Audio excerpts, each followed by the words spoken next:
Shalom Bapak Ibu yang dikasihi Tuhan, jumpa kembali dengan suara pengembalaan Gereja Isa Al-Masih Jemaat Banyumane. Dan hari ini kita akan bersama-sama untuk merenungkan di tengah-tengah masa krisis ini tentang bagaimana kita bersikap bijak di masa krisis. Saya mengambil tema yaitu bijak di masa yang rusak.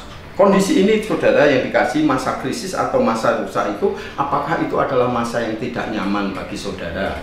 Masa yang tidak enak. Apakah yang tidak enak itu selalu adalah mencapai pada puncaknya pada krisis? Saya pikir kok belum.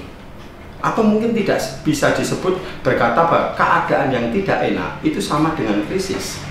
Atau mungkin berpikir lain, keadaan yang tidak nyaman Bapak Ibu, semua harga naik, kondisi ekonomi tidak nyaman, apakah itu adalah masa krisis?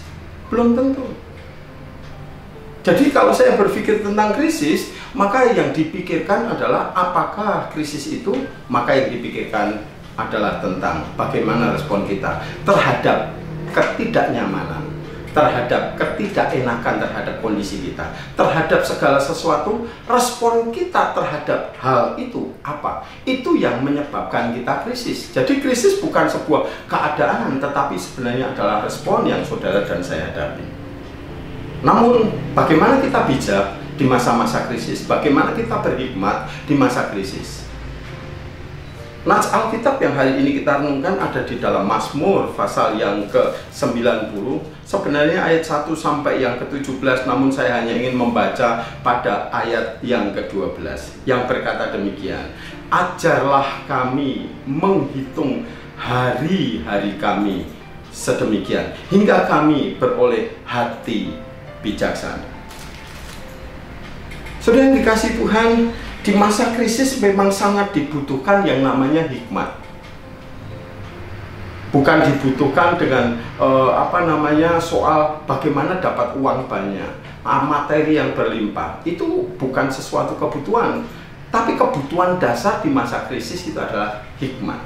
Bagaimana menyikapi, sekali lagi krisis bukankah tentang responnya. Berarti kalau kita membicarakan tentang berhikmat, itu adalah respon kita terhadap segala sesuatu yang kita hadapi. Itu butuh di masa krisis.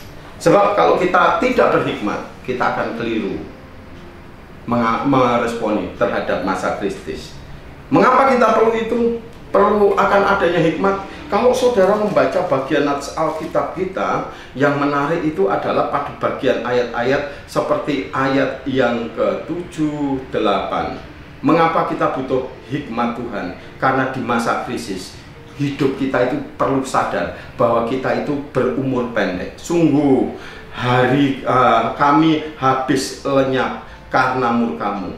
Karena kehangatan amarah-Mu, kami terkejut. Engkau menaruh kesalahan kami di hadapan-Mu, dosa kami yang tersembunyi dalam cahaya wajah-Mu. Sungguh, segala hari kami berlalu karena gemas-Mu. Kami menghabiskan tahun-tahun kami seperti kamu. Bapak dan Ibu yang dikasihi Tuhan, sadarlah supaya kita mengerti kita butuh hikmat. Karena kita hari ini menyadari keadaan kita usianya pendek. Sehingga umur yang pendek itu perlu memiliki sikap yang arif dan bijak. Tidak sembrono, tidak seenaknya, sehingga kita mengisi hari-hari kita dengan sembarangan. Kalau saudara memahami tentang ini, maka kita harus ngerti hikmat itu sebenarnya apa. Kalau dalam Alkitab yang kita baca dari Mazmur 90, hikmat itu sebenarnya adalah bagaimana kita memandang Allah dan juga memandang diri kita sendiri. Lalu baru kita bisa bersikap. Saya ulangi lagi, hikmat itu adalah bagaimana kita memandang, mengenali Allah dengan baik, lalu kemudian mengenali diri sendiri dan keadaan di sekitarnya, maka kita baru bersikap dan bertindak dengan benar. Saudara membaca teks ini, kalau urutannya ayat 1 sampai 6, saudara akan melihat bagaimana tindakan Allah kepada manusia yang penuh dengan kejahatan dan dosa.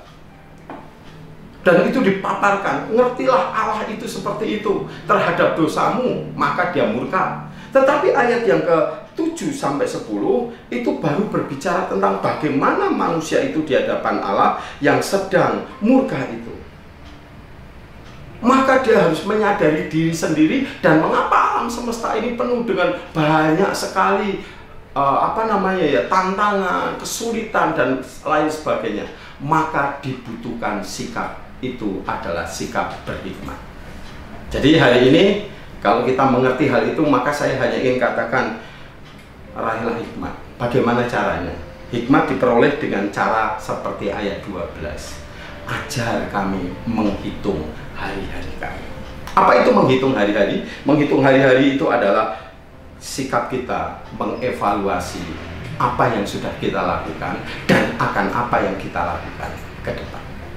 Jadi kata menghitung hari bukan menjumlahkan hari atau menghitung deret ukur hari, ya ini Senin, Selasa, Rabu, Kamis, Jumat, Sabtu, Minggu, ataupun tahunnya berubah berganti. Bukan itu, tetapi bagaimana kita mengevaluasi. Dengan mengevaluasi kita mengerti akan apa yang akan kita lakukan ke depan.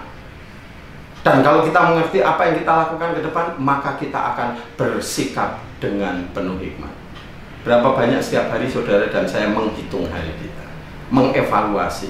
Ternyata di tengah-tengah kehidupan itu masih ada Allah yang senantiasa memberi kasih karunia. Maka kita baru bisa bertindak dengan baik, dengan penuh hikmat. Karena itu hari ini mari kita akan berjalan bersama dengan hikmat yang Allah tahu dalam hidup kita. Dengan cara apa? Memperdulikan hidup kita, memperhatikan hidup kita, menghitung hari-hari yang sudah kita lalui, mengevaluasi diri kita dengan baik. Maka saudara akan menjalani krisis ini dengan penuh kemenangan. Tuhan memberkati saudara.